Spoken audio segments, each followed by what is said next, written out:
Урматтуу туугандар, бир нерсе менен бөлүшүп коеюн. Башында видеону карасаңыздар. Мындай өкүм чыгардык деп коесуңар ким билет.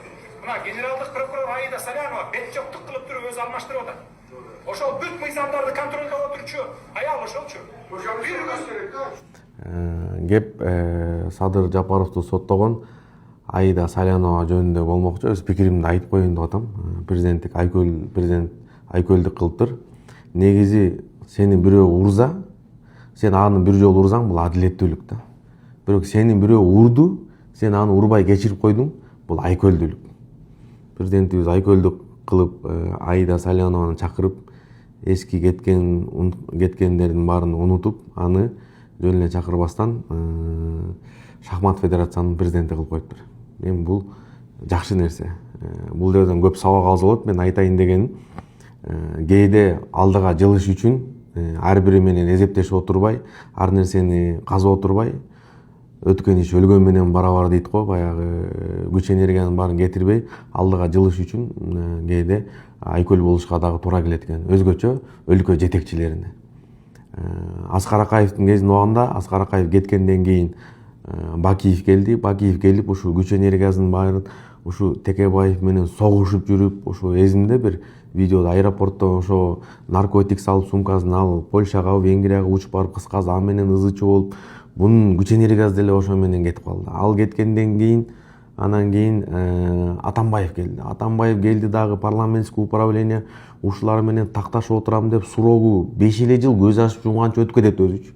1 мегайт эткенче уже азыр 5 жылдык убактын 5 айда эле өтүп кеткендей болот да. Убактысынын баары ушу менен кетип калды. Назарбаев менен согушуп атты, граница казактарды айтып, канчаны кашайтып, кыскасы убактысынын баары ошо менен кетип калды деп ойлойм да, бул менин жеке пикирим. Андан кийин эми Сооронбай Шарипович келди. Баш картайып калганда ал деле кашайтып тиги эмеде кой ташта жата болуп, согушуп атып, буну ызычы кылып, күч энергиясынын баарын алып койду, иштетпеди байкуштучу. Бардын жакшы жактарым бар го, мен мындай айтып атам да.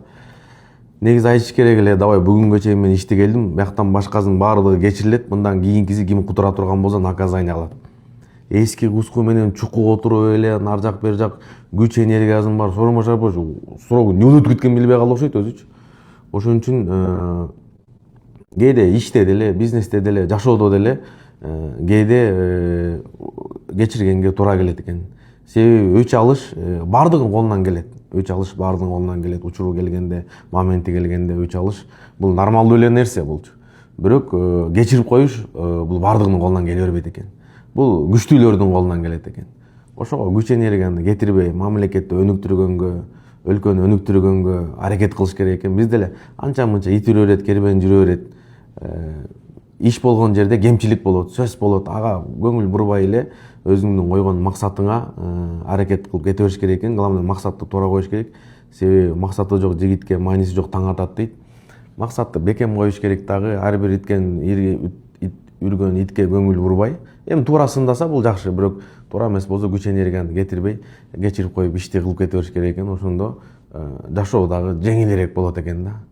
Болбосо срок аз, өмүр деле аз, көз ачып жумганча өтүп кете беребиз да. Ошого берилген убакытты, берилген мөөнөттү, берилген мүмкүнчүлүктү туура жака иштетишкенге дагы туура келет экен да кээде. Ал үчүн кечиришке туура келет экен. Кээде инсандар бар, кечирейин десең дагы эми адам эмес, эми адамдык касиеттен кетип калганда айбанчылык кылат да. Канчалык кечирген сайын доброту за слабость принимает. Эми буларга кандай иш колдонуш керек? Эми эмне кыласың? Дуа кыласың, эми Кудай хидаят берсин дейсиң, Алла хидаят берсин дейсиң. Башка эми эмне кыласың? Эми ушундай жашоо.